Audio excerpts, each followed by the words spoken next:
ಸ್ನೇಹಿತರೆ, ಮೀಡಿಯಾ ಮಾಸ್ಟರ್ಸ್ಗೆ ಸ್ವಾಗತ ಸುಸ್ವಾಗತ. ಗೆಳೆಯರೆ, ರಾಜ್ಯ ಸರ್ಕಾರದಲ್ಲಿ ಖಾತೆಗಳಿನ್ನೂ ಮುಗಿದಿಲ್ಲ. ಒಂದಷ್ಟು ಸಚಿವರು ತಮ್ಮ ಜವಾಬ್ದಾರಿಗಳನ್ನು ಸ್ವೀಕರಿಸಿದ್ದಾರೆ. ಇನ್ನು ಕೆಲವರು ಏನೋ ಸಾಧಿಸಿಬಿಟ್ವಿ ಅನ್ನೋ ಹಾಗೆ ತಮ್ಮ ಕ್ಷೇತ್ರಗಳಲ್ಲಿ ಮೆರವಣಿಗೆ ಮಾಡಿಸ್ಕೊಳ್ತಾ ಇದ್ದಾರೆ.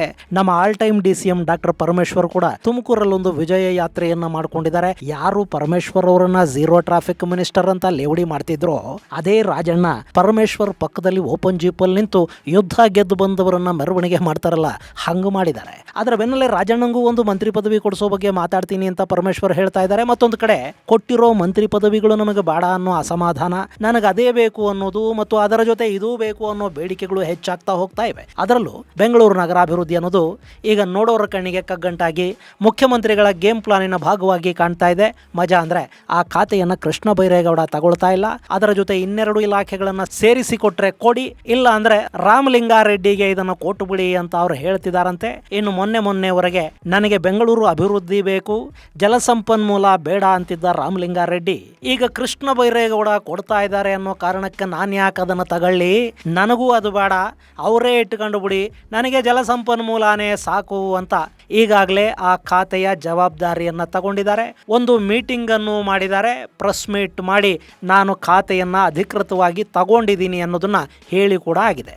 ಆದ್ರೆ ನಗರಾಭಿವೃದ್ಧಿ ಅನ್ನೋದು ಇನ್ನೂ ಬಗೆಹರಿತಾ ಇಲ್ಲ. ಹಾಗಾದ್ರೆ ಇಲ್ಲಿ ಬೆಂಗಳೂರು ನಗರಾಭಿವೃದ್ಧಿ ಅನ್ನೋದು ಅಷ್ಟೊಂದು ಕಗ್ಗಂಟಾಗ್ತಾ ಇರೋದು ಯಾಕೆ? ಅಷ್ಟು ಒಳ್ಳೆ ಖಾತೆನ ನನಗೆ ಬೇಡ ಅನ್ನೋಷ್ಟು ವೈರಾಗ್ಯ ಪಾಪ ಕೃಷ್ಣ ಬೈರೇಗೌಡರಿಗಾದ್ರೂ ಯಾಕೆ ಬರ್ತಾ ಇದೆ? ಏನಲ್ಲಿ ನಡೀತಾ ಇರೋ ಆಟ? ರಾಜಕೀಯ ವಲಯದಲ್ಲಿ ಕೇಳಿ ಬರ್ತಾ ಇರೋ ಮಾತುಗಳೇನು? ಬನ್ನಿ ನೋಡೋಣ.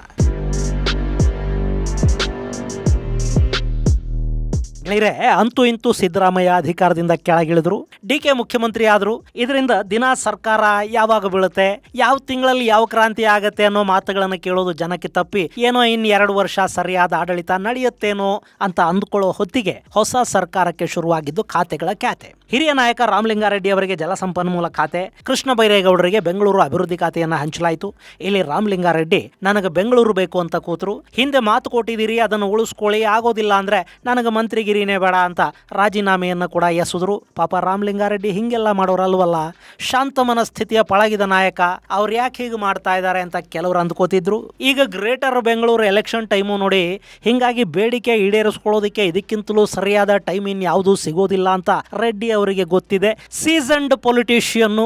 ಇನ್ನು ಈ ಬಾರಿ ರೆಡ್ಡಿ ದೂರ ಆದ್ರೆ GBA ಕಾಂಗ್ರೆಸ್ಗೆ ಕಷ್ಟ ಆಗುತ್ತೆ, ಅದು ಗೊತ್ತಿರೋದ್ರಿಂದಲೇ ಅವರು ಹೀಗೆ ಬ್ಲಾಕ್ ಮೇಲ್ ಮಾಡ್ತಾ ಇದ್ದಾರೆ ಅಂತ ಕೆಲವರು ಮಾತಾಡಿದ್ರು. ಇನ್ನು ಕೆಲವರು ಇದೆಲ್ಲ ಸಿದ್ದರಾಮಯ್ಯನೇ ಮಾಡಿಸ್ತಾ ಇರೋದು ಅಂತ ಕೂಡ ಮಾತಾಡ್ಕೊಂಡ್ರು. ಇನ್ನು DK ಕೂಡ ರಾಮಲಿಂಗಾರೆಡ್ಡಿ ಮುನಿದು ದೂರ ಆದ್ರೆ ಬೆಂಗಳೂರಲ್ಲಿ ಸಮಸ್ಯೆ ಆಗುತ್ತೆ ಅಂತ ಹೈಕಮಾಂಡ್ಗೆ ಹೇಳಿದ್ರಂತೆ. ಆದ್ರೆ ಹೈಕಮಾಂಡ್ ಆ ಬೇಡಿಕೆ ಈಡೇರಿಸಲಿಲ್ಲ. ಬದಲಿಗೆ ಸಮಾಧಾನ ಮಾಡೋದಕ್ಕೆ ಉಸ್ತುವಾರಿಗಳನ್ನ ಕಳುಹಿಸಿಕೊಡ್ತು. ಸಾಲು ಮನವೊಲಿಕೆಯ ಮೀಟಿಂಗ್ಗಳಾದವು. ರೆಡ್ಡಿ ಒಪ್ಪಿದ್ದಾರೆ ಅಂತ ಹೇಳಲಾಯಿತು. ಅದರ ಬೆನ್ನಲ್ಲೇ ಅವರು ಜಲಸಂಪನ್ಮೂಲ ಖಾತೆಯನ್ನ ತಮ್ಮ ಕೈಗೂ ತಗೊಂಡ್ರು. ಇನ್ನು ಇದರ ನಡುವೆ ಬೆಂಗಳೂರು ನಗರಾಭಿವೃದ್ಧಿ ಖಾತೆ ಸಿಕ್ಕಿದ್ರು ಕೂಡ ಕೃಷ್ಣ ಬೈರೇಗೌಡ ನನಗೆ ಆ ಖಾತೆ ಬೇಡ ಅಂತ ಕೂತಿದ್ದಾರೆ ಅನ್ನೋ ಸುದ್ದಿಗಳು ಬರ್ತಾ ಇವೆ. ಇಲ್ಲಿ ಬೆಂಗಳೂರು ಅಭಿವೃದ್ಧಿ ಖಾತೆ ನನಗೆ ಬೇಡ ಅಂತ ಅಲ್ಲ ಅವ್ರು ಹೇಳ್ತಾ ಇರೋದು. ನನಗದನ್ನು ಕೊಡೋದಾದ್ರೆ ಹಿಂದಿನವರಿಗೆ ಆ ಖಾತೆಯನ್ನ ಹೇಗೆ ಕೊಟ್ಟಿದ್ರೋ ಹಾಗೇ ನನಗೂ ಕೊಡಿ, ಅದರಲ್ಲಿನ ಕ್ರೀಮ್ ಎಲ್ಲ ತೆಗೆದುಬಿಟ್ಟು ಗುಂಡಿ ಮುಚ್ಚೋ ಖಾತೆ ನನಗೆ ಕೊಡೋದಾದ್ರೆ ಅದು ನನಗೆ ಬೇಡವೇ ಬೇಡ. ರಾಮಲಿಂಗಾರೆಡ್ಡಿಗೆ ಕೊಟ್ಟು ಬಿಡಿ, ನನಗೆ ಹಿಂದೆ ಕಂದಾಯ ಕೊಟ್ಟಿದ್ರಿ, ಈಗಲೂ ಅದನ್ನೇ ಕೊಡಿ, ನಾನಲ್ಲಿ ಸ್ವಲ್ಪ ಕೆಲಸ ಮಾಡಿದ್ದೆ, ಈಗ ಅದನ್ನು ಇನ್ನೂ ಸ್ವಲ್ಪ ಚೆನ್ನಾಗಿ ಮಾಡ್ತೀನಿ ಅಂತ ಕೃಷ್ಣ ಬೈರೇಗೌಡ ಹೇಳ್ತಾ ಇದ್ದಾರೆ ಅನ್ನೋ ಸುದ್ದಿಗಳು ಬರ್ತಾ ಇವೆ. ಇದು ಮೇಲ್ನೋಟಕ್ಕೆ DKಗೆ ತಲೆನೋವು ಉಂಟು ಮಾಡ್ತಾ ಇದೆ ಅಂತ ಅನಿಸಿದ್ರೂ ಕೂಡ ಮುಂದೆ ಲಾಭ ಆಗೋ ಸಾಧ್ಯತೆಗಳು ಇಲ್ಲದೇ ಇಲ್ಲ. ಅಲ್ಲ, ಅವರದ್ದು ನನಗೆ ಆ ಖಾತೆನೇ ಬೇಕು ಅನ್ನೋ ಕಿರಿಕಿರಿ, ಇನ್ನು ಇವರು ನನಗದು ಬೇಡ ಅಂತಿದ್ದಾರೆ. ಹಾಗಾದರೆ ನಗರಾಭಿವೃದ್ಧಿ ಜಗಳದ ಅಸಲಿಯತ್ತೇನು? ಇಲ್ಲಿ ನಗರಾಭಿವೃದ್ಧಿ ಖಾತೆಯನ್ನ ಈ ಹಿಂದೆ DK ಶಿವಕುಮಾರ್ ಇಟ್ಕೊಂಡಿದ್ರು. ಆಗ BDA, BMRD, BMRCL ಇವೆಲ್ಲ ಕೂಡ DK ಅವರ ಕೈಯಲ್ಲೇ ಇದ್ವು. ಇನ್ನು ಈಗ ನಗರಾಭಿವೃದ್ಧಿ ಅಂದರೆ ಬರೀ ನಗರಾಭಿವೃದ್ಧಿ ಮಾತ್ರ. ಉಳಿದ ಫಲವತ್ತಾದ ಖಾತೆಗಳನ್ನು DK ಈಗಲೂ ತಮ್ಮ ಹತ್ರನೇ ಇಟ್ಟುಕೊಂಡಿದ್ದಾರೆ. ಸೊ BDA ಇಲ್ಲದ, BMRDA ಇಲ್ಲದ ನಗರಾಭಿವೃದ್ಧಿ ಅಂದರೆ ಅದು ಬರೀ ಚರಂಡಿ ಹೂಳು ತೆಗೆಯೋದು ಮತ್ತು ರಸ್ತೆಯಲ್ಲಿ ಗುಂಡಿ ಮುಚ್ಚೋದು, ಅಷ್ಟು ಬಿಟ್ಟರೆ ಬೇರೆ ಏನೂ ಇರೋದಿಲ್ಲ. ಇಂತಹ ಖಾತೆಯನ್ನು ತಗೊಂಡು ಪಾಪ ಬೈರೇಗೌಡರಾದರೂ ಏನು ಮಾಡ್ತಾರೆ? ಹಾಗೆ ನೋಡಿದರೆ ಕೃಷ್ಣ ಬೈರೇಗೌಡ ಬೈರೇಗೌಡರು ಕರ್ನಾಟಕದಲ್ಲಿ ರಾಹುಲ್ ಗಾಂಧಿ ಅವರ ನೆಚ್ಚಿನ ನಾಯಕ. ನೇರವಾಗಿ ರಾಹುಲ್ ಜೊತೆ ಸಂಪರ್ಕ ಇಟ್ಕೊಂಡಿರೋ ಕೆಲವರು ಪೈಕಿ ಕೃಷ್ಣ ಬೈರೇಗೌಡ ಕೂಡ ಒಬ್ಬರು. ಹೀಗಾಗಿ ಈ ಬಾರಿ ಅವರಿಗೆ ನಗರಾಭಿವೃದ್ಧಿ ಖಾತೆ ಸಿಕ್ಕಿರೋದು ಕೂಡ ಹೈಕಮಾಂಡ್ ಮೂಲಕವೇ ಅಂತ ಹೇಳಲಾಗ್ತಾ ಇದೆ. ಇನ್ನು 2 ವರ್ಷಕ್ಕೆ ಎಲೆಕ್ಷನ್ಗೆ ಹೋಗಬೇಕು. ಕಳೆದ ಚುನಾವಣೆಗೆ ಬಂಡವಾಳ ಹಾಕಿರೋದು ಡಿಕೆ. ಮುಂದಿನ ವರ್ಷ ಬೇರೆ ಬೇರೆ ರಾಜ್ಯಗಳ ಚುನಾವಣೆಗಳಿಗೆ ಕೂಡ ಹಣ ಕೊಡಬೇಕು. ಹೀಗಾಗಿ ಮುಖ್ಯಮಂತ್ರಿಗಳು ಬಿಡಿಎ ಮತ್ತು ಬಿಎಂಆರ್ಡಿ ತರದ ಹಾಲು ಕರೆಯೋ ಹಸಗಳನ್ನ ತಮ್ಮ ಬಳಿನೇ ಇಟ್ಟುಕೊಂಡಿದ್ದಾರೆ. ಈ ಎರಡನ್ನ ಹೊರಗಿಟ್ಟು ಬೆಂಗಳೂರು ಅಭಿವೃದ್ಧಿಯನ್ನು ಏನು ಮಾಡೋದು, ಹೇಗೆ ಮಾಡೋದು ಅನ್ನೋ ಪ್ರಶ್ನೆ ಪಾಪ ಕೃಷ್ಣ ಬೈರೇಗೌಡರದ್ದು. ಗೆಳೆಯರೆ, ಈ ಬಿಡಿಎ ಅನ್ನೋದು ಅಧಿಕೃತ ರಿಯಲ್ ಎಸ್ಟೇಟ್ ದಂಧೆಯ ಒಂದು ಸರ್ಕಾರಿ ರೂಪ. ಜನಸಾಮಾನ್ಯರಿಗೆ ನಿವೇಶನಗಳು ಸಿಗಬೇಕು, ಬೆಂಗಳೂರಲ್ಲೊಂದು ಮನೆ ಕಟ್ಕೊಳ್ಳೋ ಶ್ರೀಸಾಮಾನ್ಯನ ಕನಸು ಕೂಡ ನನಸಾಗಬೇಕು ಅಂತ ಇದನ್ನ ಶುರು ಮಾಡಿದ್ರು. ಆದ್ರೆ ಅಲ್ಲಿ ಏನಾಗ್ತಾ ಇದೆ ಅನ್ನೋದನ್ನು ಪ್ರತ್ಯೇಕವಾಗಿ ಹೇಳಬೇಕಾಗಿಲ್ಲ. ಹೊಸ ಲೇಔಟ್ಗಳ ನಿರ್ಮಾಣ ಹಾಗೂ ಅಲ್ಲಿನ ಮೂಲ ಸೌಕರ್ಯಗಳ ಅಭಿವೃದ್ಧಿ ಕೆಲಸಗಳನ್ನ ಬಿಡಿಎ ಮಾಡಬೇಕು. ಅವರು ಸೈಟ್ಗಳನ್ನು ಮಾಡಿ ಮಾರ್ತಾ ಇದ್ದಾರೆ. ಮೂಲ ಸೌಕರ್ಯ ದೇವರಿಗೆ ಪ್ರೀತಿ. ಇನ್ನು ಈ ಜಿಬಿಎ ಆದ್ಮೇಲೆ ಜಿಬಿಎ ವ್ಯಾಪ್ತಿಯನ್ನ ಮೀರಿದ ನಂತರ ಕೂಡ ಒಂದಷ್ಟು ಕಿಲೋಮೀಟರ್ಗಳಷ್ಟು ದೂರದಲ್ಲಿ ಬಿಡಿಎ ಸೈಟ್ಗಳನ್ನ ಅಭಿವೃದ್ಧಿ ಮಾಡುತ್ತೆ.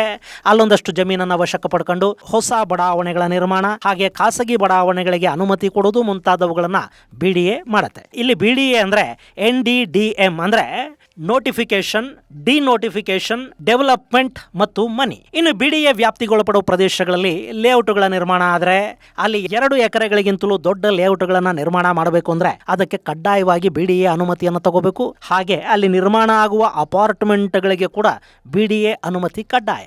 ಈ ಅನುಮತಿಗಳು ಹೇಗೆ ಸಿಗುತ್ತವೆ ಅನ್ನೋದು ನಿಮಗೆ ಗೊತ್ತಿದ್ರೆ ಅಲ್ಲಿ ಎಷ್ಟೆಲ್ಲ ಹಣ ಇರುತ್ತೆ ಅನ್ನೋದು ಕೂಡ ನಿಮಗೆ ಅರ್ಥ ಆಗುತ್ತೆ. ಸೊ ಈ ಬಿಡಿಎ ಅನ್ನೋದು ಸಿಕ್ಕಾಪಟ್ಟೆ ಫಲವತ್ತಾದ ಜಾಗ ಅನ್ನೋದು ನಿಮಗೆ ಈಗ ಅರ್ಥ ಆಗಿದೆ. ಹೀಗಾಗಿ ಇದು ಎಲ್ಲರಿಗೂ ಬೇಕು. ಒಂದು ಪ್ಲಾನ್ ಅಪ್ರೂವಲ್ಗೆ ಕೂಡ ಬಿಡಿಎ ಬೇಕಾಗುತ್ತೆ. ಸೊ ಬಿಡಿಎ ಅನ್ನೋದು ಬೆಂಗಳೂರಲ್ಲೇ ಅತ್ಯಂತ ಹೆಚ್ಚು ಭ್ರಷ್ಟಾಚಾರ ನಡೆಯುವ ಜಾಗ ಅನ್ನೋ ಕುಖ್ಯಾತಿಯನ್ನ ಪಡ್ಕೊಂಡಿದೆ. ಇನ್ನು ಬಿಎಂಆರ್ಡಿಎ ಬಿಡಿಎ ವ್ಯಾಪ್ತಿಯಿಂದ ಹೊರಗಿನ ಭೂಮಿಯನ್ನ ಅಭಿವೃದ್ಧಿ ಪಡಿಸುತ್ತೆ. ಇದರಲ್ಲಿ ಲೋಕಲ್ ಪ್ಲಾನಿಂಗ್ ಅಥಾರಿಟಿ ಸೇರಿದಂತೆ ಸಾಕಷ್ಟು ಅಥಾರಿಟಿಗಳು ಇದರ ವ್ಯಾಪ್ತಿಯಲ್ಲಿ ಇರುತ್ತವೆ. ಅಷ್ಟೇ ಅಲ್ಲ, ಬಿಡಿಎ ಅಂದ್ರೆ Bengaluru development authority, BWSSB, Karnataka power transmission corporation limited, Karnataka industrial areas development board ಅಂದ್ರೆ KIADB, Karnataka state road transport corporation KSRTC ಮುಂತಾದವುಗಳ ಜೊತೆಗೂಡಿ ಕೆಲಸ ಮಾಡುತ್ತೆ. ಸೊ ಬಿಡಿಎ ಮತ್ತು ಬಿಎಂಆರ್ಡಿಎಗಳಲ್ಲಿ ಹೆಚ್ಚಿನ ಅಭಿವೃದ್ಧಿ ಕೆಲಸಗಳಿರುತ್ತವೆ. ಹೀಗಾಗಿ ಅಲ್ಲಿ ಹಣದ ಹರಿವು ಕೂಡ ಇರುತ್ತೆ. ಇಲ್ಲಿ ಬೆಂಗಳೂರು ಉಸ್ತುವಾರಿಯಾದವರು ಕೇವಲ ಜಿಬಿಎ ವ್ಯಾಪ್ತಿಯಲ್ಲಿನ ಕೆಟ್ಟ ರಸ್ತೆಗಳು, ಮೋರಿಗಳು, ಕೆರೆಗಳು ಹಾಗೆ ಇಲ್ಲಿನ ಹರುಕು ಮುರುಕುಗಳನ್ನ ರಿಪೇರಿ ಮಾಡ್ತಾ ಗುಂಡಿ ಮುಚ್ಕೋತಾ ಕೂತ್ಕೋತಾರ. ಅವರಿಗೂ ಫಸಲು ಸಮೃದ್ಧಿಯಾಗಿ ಸಿಗಬೇಕಲ್ವೇ? ಹೀಗಾಗಿನೇ ಬಿಡಿಎ ಮತ್ತು ಬಿಎಂಆರ್ಡಿಎಗಳ ಮೇಲೆ ಎಲ್ಲರ ಕಣ್ಣು ಇರುತ್ತೆ. ಹಾಗೆ ನೋಡಿದ್ರೆ ಇದಕ್ಕೆಲ್ಲ ಮುಖ್ಯಮಂತ್ರಿಗಳೇ ಬಾಸ್ ಆಗಿರ್ತಾರೆ. ಆದರೂ ಸಚಿವರು ಅಂತ ಇದ್ರೆ ಅವರು ಕೂಡ ಇಲ್ಲಿ ಸ್ವಲ್ಪ ನಿರ್ಣಾಯಕ ಅನ್ನಿಸ್ಕೊಳ್ತಾರೆ. ಅವ್ರದ್ದು ಸ್ವಲ್ಪ ಅಲ್ಲಿ ನಡೆಯುತ್ತೆ. ಹೀಗಾಗಿ ಬಿಡಿಎ ಬಿಎಂಆರ್ಡಿಎಗಳನ್ನ ಸೇರಿಸಿ ನಗರಾಭಿವೃದ್ಧಿಯನ್ನ ಕೊಡಿ ಅಂತ ಕೃಷ್ಣ ಬೈರೇಗೌಡರು ಕೇಳ್ತಾ ಇದ್ದಾರೆ. ಆ 2 ಖಾತೆಗಳನ್ನ ಡಿಕೆ ತಮ್ಮ ಹತ್ರನೇ ಇಟ್ಕೊಂಡಿದ್ದಾರೆ. ಈ ಬುದ್ಧಿವಂತಿಕೆಯ ಆಟ ಕೃಷ್ಣ ಬೈರೇಗೌಡರು ಕೆರಳು ಹಾಗೆ ಮಾಡ್ತಾ ಇದೆ. ಕೊಟ್ರೆ ಎಲ್ಲ ಸೇರ್ಕೊಡ್ರಿ, ಇಲ್ಲದೆ ಇದ್ರೆ ಯಾವುದು ಬೇಡ. ಹಿಂದೆ ಕಂದಾಯ ಆಯಿತು, ಅದನ್ನೇ ನಾನು ಕೊಟ್ಟು ಬಿಡಿ ಅಂತ ಕೇಳ್ತಾ ಇದ್ದಾರೆ. ಕಂದಾಯ ಕೊಡೋದಕ್ಕೆ ಈಗ ಆಗೋದಿಲ್ಲ. ಯಾಕೆಂದ್ರೆ ಅದನ್ನ DCM ಪರಮೇಶ್ವರ್ ಅವರಿಗೆ ಕೊಟ್ಟು ಬಿಟ್ಟಿದ್ದಾರೆ. ಅವ್ರ ಹತ್ರ ಕಿತ್ಕೊಂಡು ಕೊಡೋದು ಸದ್ಯಕ್ಕೆ ಆಗದ ಕೆಲಸ. ಹೀಗಾಗಿ ಇದು ಮೇಲ್ನೋಟಕ್ಕೆ ಡಿಕೆ ಅವರಿಗೊಂದು ತಲೆನೋವಿನಂತೆ ಕಾಣ್ತಾ ಇದೆ. ಆದರೆ ಕೃಷ್ಣ ಬೈರೇಗೌಡ ತುಂಬಾ ಹಠಕ್ಕೆ ಬೀಳದೆ ನನಗೆ ಬೆಂಗಳೂರು ನಗರಾಭಿವೃದ್ಧಿನೇ ಬೇಡ, ನೀವು ಕೊಟ್ಟಿದ್ರಲ್ಲಿ ನಾನು ಕೆಲಸ ಮಾಡ್ಕೊಂಡು ಇದ್ದು ಬಿಡ್ತೀನಿ ಅಂತ ಅಂದ್ರೆ DK ಶಿವಕುಮಾರ್ ಬಿಡಿಎ ಹಾಗೂ ಇನ್ನಿತರ ಖಾತೆಗಳ ಜೊತೆಗೆ ಈ ನಗರಾಭಿವೃದ್ಧಿ ಅನ್ನೋದನ್ನ ಕೂಡ ತಮ್ಮ ಹತ್ರನೇ ಇಟ್ಕೊಂಡು ಈ ಹಿಂದಿನ ಹಾಗೆ ತುಂಬಾ ಖುಷಿಯಾಗಿದ್ದು ಬಿಡ್ತಾರೆ. ಹಿಂದೆಲ್ಲ ಅಪಾರ್ಟ್ಮೆಂಟ್ಗಳ ಕಟ್ಟೋರ ಹತ್ರ ಸ್ಕ್ವಯರ್ ಫೀಟಿಗಿಷ್ಟು ಅಂತ ವಸೂಲಾಗ್ತಾ ಇತ್ತಂತೆ. ಇನ್ನು ಮುಂದೆ ಏನಾಗುತ್ತೋ ಗೊತ್ತಿಲ್ಲ. ಗೆಳೆಯರೆ, ಇವತ್ತು ರಾಜಕೀಯ ಅನ್ನೋದು ಹೇಗಾಗಿದೆ ಅಂದ್ರೆ ಇಲ್ಲಿ ಯಾರು ಸೇವೆ ಮಾಡೋದಕ್ಕೆ ಅಂತೇನು ಬರೋದಿಲ್ಲ. ಇದು ಒಂಥರ ವ್ಯಾಪಾರ. ನಾನು ಚುನಾವಣೆಗಳಿಗಾಗಿ ಇಷ್ಟು ಇನ್ವೆಸ್ಟ್ ಮಾಡಿದ್ದೀನಿ, ಟಿಕೆಟ್ ತರೋದಕ್ಕೆ ಇಷ್ಟು ಖರ್ಚು ಮಾಡಿದ್ದೀನಿ, ಮುಂದಿನ ಚುನಾವಣೆಗೆ ಕೂಡ ನನಗೆ ಅಷ್ಟೇ ಖರ್ಚಾಗತ್ತೆ, ಅದರ ಜೊತೆ ನಾನು 5 ವರ್ಷ ಕೆಲಸನೂ ಮಾಡಿರ್ತೀನಿ. ಹೀಗಾಗಿ ನನಗೆ ನಾನು ಹಾಕಿದ ಬಂಡವಾಳ ಮತ್ತು ಅದಕ್ಕೆ ಲಾಭ ಎರಡೂ ಕೂಡ ಬೇಕು ಅನ್ನೋ ಮನಸ್ಥಿತಿಯಲ್ಲೇ ಎಲ್ಲ ರಾಜಕಾರಣಿಗಳು ಕೆಲಸ ಮಾಡ್ತಾರೆ. ಹಾಗಂತ ಅವರನ್ನ ಮಾತ್ರ ಭ್ರಷ್ಟರು ಅಂತ ಹೇಳೋದು ಕೂಡ ಆಗೋದಿಲ್ಲ. ಭ್ರಷ್ಟಾಚಾರ ಅನ್ನೋದು ಒಂಥರ ವಿಷಬರ್ತುಲ ಇದ್ದ ಹಾಗೆ. ಎಲೆಕ್ಷನ್ಗೆ ಹೋಗುವಾಗ 2,000ನೋ 3,000ನೋ ಕೊಟ್ಟು ಮತಗಳನ್ನು ಖರೀದಿ ಮಾಡ್ತಾರೆ. ಹಾಗೆ ಹಣ ಹಂಚಿದ ಮೇಲೆ ಹಾಗೆ ಹಂಚಿದ ಹಣವನ್ನ ಅವರು ರಿಕವರಿ ಮಾಡ್ಕೊಳ್ಳೇಬೇಕಲ್ಲ.